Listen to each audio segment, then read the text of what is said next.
जी जिसको आप लगाए हो अभी, ये कौन बना के दिया? मैं बनाया हूँ। सही में? हाँ, कोई शक है? तो फिर वो भी बना लो, फिर उसमें क्या आपकी नहीं काबिलियत नहीं, की कमी थोड़ी है। वो अलग मैटर है ना। ब्लॉक में अलग जानकारी, जिला में अलग जानकारी, प्रदेश में अलग जानकारी। ये सब न्याय यात्रम जाके पूछो, न्याय यात्रम सब पता लग जाएगा। जी जी। दर्द और दवा एक साथ मांग रहे हैं। तुम ही ने दर्द दिया, तुम ही दुआ देना दो। ये पुराना काम को क्यों रोक रहे हैं? पुराना काम में जनता में बोले, आम आदमी वहाँ जाने के लिए दिक्कत हुआ, सीसी रोड बन रहा है, पुलिया बन रहा है, आधा तो बन चुका है, पैसा नहीं निकला है सर। देखिए, पूरी बात अगर हम रखेंगे तो आप यहाँ खड़ा होना मुश्किल हो जाएगा आपको। कृपा करके ये आरोप प्रत्यारोप लगाना बंद करिए। बिना काम किए वहां एक ढेला भी काम नहीं हुआ, इसके बावजूद उसमें से 40% राशि निकाल लिया गया है।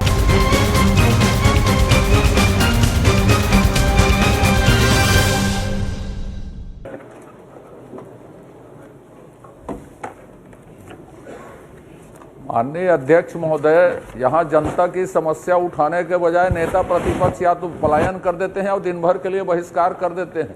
वहाँ लड़ाई झगड़ा हो रहा है आपस में, कांग्रेसियों को उसको निपटाने में लगे हैं जनता की लड़ाई लड़ने के बजाय। ऐसा हताश, निराश और निष्क्रिय विपक्ष छत्तीसगढ़ में कभी नहीं बना माननीय अध्यक्ष महोदय। है ना भाई? लोग आ भी नहीं रहे वहाँ सड़क है ना पर, सर, महोदय सब यहाँ पे आ रहे हैं, सब नारा उसकी लिखवाने बात के नाम पे लड़ रहे हैं। बिल्कुल है, विपक्ष है यहाँ नारा पे। लिखवाने के लिए, अपना अपना नारा लिखवाने के लिए। हम लोग 15 से अधिक है, नेता चिंता मत प्रतिपक्ष करो। तो सदन में ही नहीं आ रहे हैं। चिंता आएंगे आएंगे आएंगे। अजय भैया को विपक्ष की माननीय ज्यादा अध्यक्ष चिंता लग जी, युवराज आ रहे हैं वो तो ठीक है। गुटबाजी की लड़ाई ये देखने को मिली कि भूपेश बघेल जी का नाम नीचे मिनट में लिखा, उसको मिटा करके उमेश पटेल लिख दिया। पूरा अच्छा। पेपर रंगा पड़ा है रायगढ़ का। लखेश्वर जी, भूपेश बघेल जी और उमेश जी का नाम मिटाया गया ना, यादव जी का, उसमें स्थगन दे दो एक तो। क्यों नाम मिटाया गया करके कि स्थगन दे दो। प्रश्नकाल श्री लखेश्वर बघेल।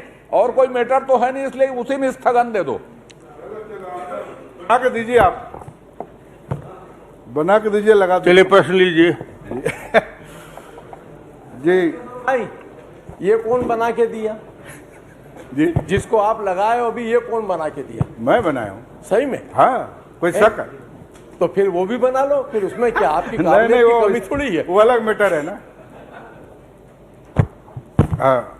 आदरणीय अध्यक्ष महोदय, माननीय मंत्री जी से बस्तर क्षेत्र, सरगुजा क्षेत्र और मध्य क्षेत्र आदिवासी विकास प्राधिकरण के कुछ कार्यों से संबंधित क्वेश्चन पूछा था। माननीय मंत्री जी ने उत्तर दिया है, लेकिन पूर्ण अपूर्ण कार्य से संबंधित कुछ विसंगतियां हैं और ब्लॉक, जिला लेवल के अधिकारी देते हैं कार्य पूर्ण हो चुका है, लेकिन उत्तर आया है 178 कार्य अप्रारंभ है। इसी प्रकार सरगुजा क्षेत्र में अलग अपूर्ण की बताई गई है और मध्य क्षेत्र में भी 61 कार्य अप्रारंभ बताई गई है। तो मैं जानना चाहूँगा ये इस प्रकार की विरोधाभास क्यों? ब्लॉक में अलग जानकारी, जिला में अलग जानकारी, प्रदेश से अलग जानकारी। ये सब न्याय यात्रम जाके पूछो, न्याय यात्रम सब पता लग जाएगा। जी जी जी। यहाँ पूछने के बजाय यहाँ भी तो न्याय मांग रहे हैं भैया। न्याय वहीं मिलेगा भैया। अध्यक्ष महोदय, मैं आपका आभार व्यक्त करता हूं कि मुझे आपके माध्यम से माननीय सदस्य को, जो बस्तर प्राधिकरण के स्वयं वहाँ के उपाध्यक्ष रहे, अध्यक्ष रहे और उस क्षेत्र से काफ़ी लंबे समय से आप माननीय सम्मानीय सदस्य रहे हैं, ये आपके समय का है। आपने स्वीकृति दे दिया, अब स्वीकृति दे दिया तो काम तो समय पे पूरा करना था महोदय। अब आप ये प्रश्न अभी लगा रहे हैं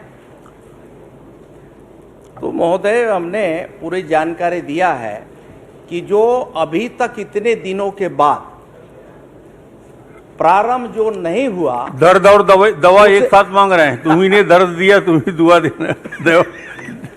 अब इसलिए अब उसकी जानकारी हमने दिया है। जी जी जी जी।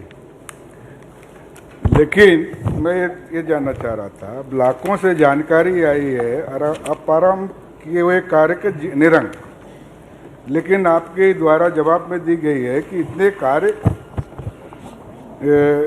अप्रारंभ हुई है, लेकिन वे ब्लॉक से होते नहीं हो। क्या चिड़िए क्या मामला, लेकिन ये सिर्फ आपने घ में बताया कि कार्यों पर रोक नहीं लगाई गई है, बल्कि वित्तीय अनुशासन की दृष्टि से अपराध कार्य को वित्त विभाग के सहमति प्राप्त पश्चात प्रारंभ करने के निर्देश दिए। लेकिन कलेक्टरों के द्वारा जैसी सरकार बदली वैसी जो भी अपूर्ण कार्य है प्रारंभ नहीं किए, उसमें रोक लगा दी गई थी। आज तक उसका काम को प्रारंभ करने में कोई निर्देश जारी नहीं हुआ है। लेकिन आपके द्वारा बोल के सिर्फ प्राधिकरण कार्य के लिए वित्तीय संतुलन के लिए है कि, और दूसरा ये आदिवासी लोगों का पैसा है, छोटे छोटे 1 लाख 1.5 लाख 2 लाख ऐसा सैंक्शन हुआ था, उसको वित्तीय संतुलन के लिए उसको रोक लगा दी गई। बड़े बड़े काम है और भी जिला स्तर पे काम सैंक्शन हुए, डीएमएफ फंड का हुआ, हमारे समग्र विकास का पैसा हुआ, उसमें कोई नियंत्रण के लिए रोक नहीं लगाई। सिर्फ मात्र आपके द्वारा प्राधिकरण के जो छोटे छोटे आदिवासियों के हित के काम करते हैं उसके लिए आप रोक लगाएंगे। अध्यक्ष महोदय, आपको मालूम है कि इतने ये बहुत छोटे काम होते हैं और समय पे पूरा करना होता है, और जो इतने दिन के बावजूद अगर नहीं काम प्रारंभ हुआ, इवन यहाँ तक कि लेआउट तक नहीं हुआ महोदय, तो ऐसे कार्य को तो निरस्त करके हम फिर से हम देखेंगे जो स्थिति बनेगी। हमारी सरकार नई सरकार आई है, हम अपनी मंशा के अनुरूप, आपके मंशा के अनुरूप, वहाँ की जो आवश्यकता है उसके अनुरूप हम निर्णय करेंगे। आवश्यकता थी इसीलिए अनुमोदन करके उसको कार्य जारी किया गया था महोदय जी। लेकिन आप फिर से समीक्षा होगी, ये तो मतलब समझ के परे है।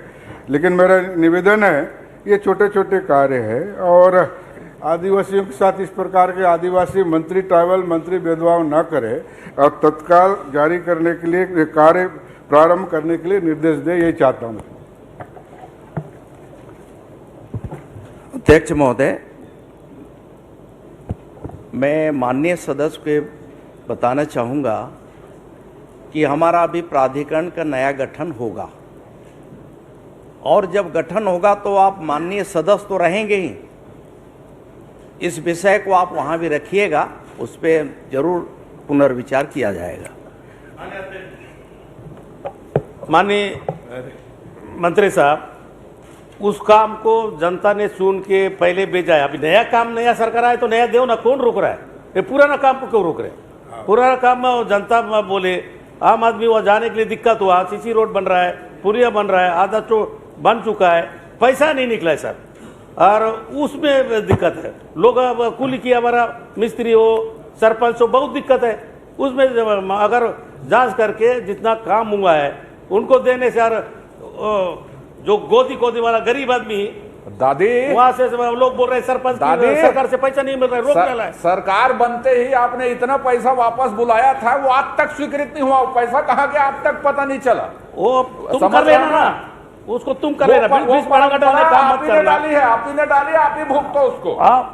उसको अड़गा डालने काम मत करना, आपको बधाई देंगे। लेकिन वो जो काम है सर, सरपंच को दिए, सरपंच आधा खोदी हुए है, मिट्टी डाला हुआ है, रेती डाला हुआ है, उसका पैसा लेबर काम किया, वो सरपंच को घेराव कर रहे हैं, मारने की कोशिश कर रहे हैं। मोतीलाल साहू जी, माननीय अध्यक्ष महोदय, तो वो लोग क्या करेंगे? उसको जितना अगर काम किया उसको तो पेमेंट होगा ना। गाँव का आदमी, गरीब आदमी, गोदी वाला। अध्यक्ष महोदय, कुछ जवाब दे रहे मंत्री जी। देखिए, पूरी बात अगर हम रखेंगे तो आप यहाँ खड़ा होना मुश्किल हो जाएगा आपको। हम प्राधिकरण हो क्या हो, ईडी लाओगे, वही का जेल भेज दोगे। और एक बात, फालतू बात मत करना, जनता का काम है, हमारा काम बात नहीं है। हम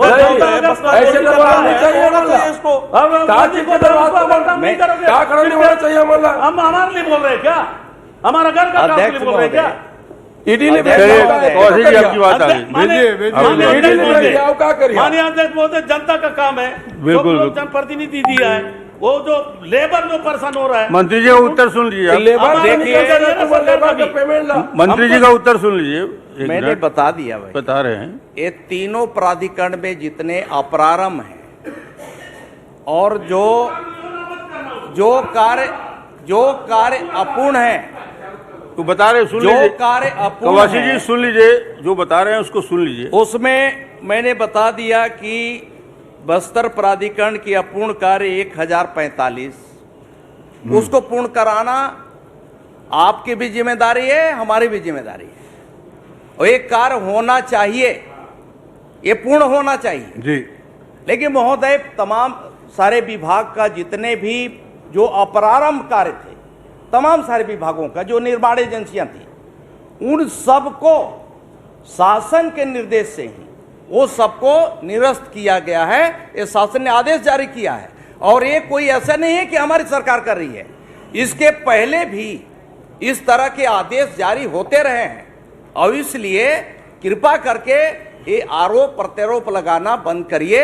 मैं आपके ध्यान में ये भी लाना चाहूंगा महोदय, आपके माध्यम से, कि बहुत सारे, आप भी बल्कि निरीक्षण करें कि बहुत सारे सरपंच हो या संबंधित एजेंसी हो, बिना काम किए वहां एक ढेला भी काम नहीं हुआ, इसके बावजूद उसमें से 40% राशि निकाल लिया गया है और वो इधर उधर भटक रहे हैं, इधर उधर दौड़ रहे हैं कि वो काम कैसे पूरा करें। इस बात को भी मैं आपसे चाहूंगा कि इस बात का भी तस्दीक करिए और इस संबंधित के खिलाफ जो दोषी है उसके खिलाफ कार्रवाई करने में आप मदद करिए। मैं अब जो बोले नेता साहब, उसको पूरे तरह से मदद करेंगे। जो आदमी पैसा अगर खाएगा उसको जेल होना चाहिए, चाहे मेरा बेटा क्यों ना हो, उसमें हमको सहयोग करो, हम उसको रिपेपर करने में भी सहयोग करेंगे। अगर बिना पैसा काम किया, पैसा नहीं निकला, उसको हम लोग निवेदन कर रहे हैं, अगर ऐसा अगर 420 किया, उसको किसी भी जेल भेजो, वो तुम्हारा साथ है। लोग जो किया है वो घर का पैसा कहां से देगा? इसलिए मेरा इससे छोटा सा निवेदन है, जो नहीं किया है, फर्जी निकाला है, उसको जेल भेजो। हम तुम्हारे साथ है, तुम्हारे साथ हम जाके बोले कि इसको जेल भेजो, लेकिन जो किया है उसको करोगे ना। चलिए ठीक, आपने बात रख दी। नहीं सर, इतना जो काम किया है नहीं किया है, मंत्री जी बोला, हम भी मंत्री जी सुन लिए, मंत्री जी सुन, चाहे हमारा पार्टी का हो, तुम्हारा पार्टी का हो, चाहे कोई भी, उसको जेल भेज दो। कोई भी एजेंसी, चाहे पीडब्ल्यू हो, चाहे पंच हो, चलिए, लेकिन जो काम किया उसको क्या करोगे? उसको तो करोगे ना।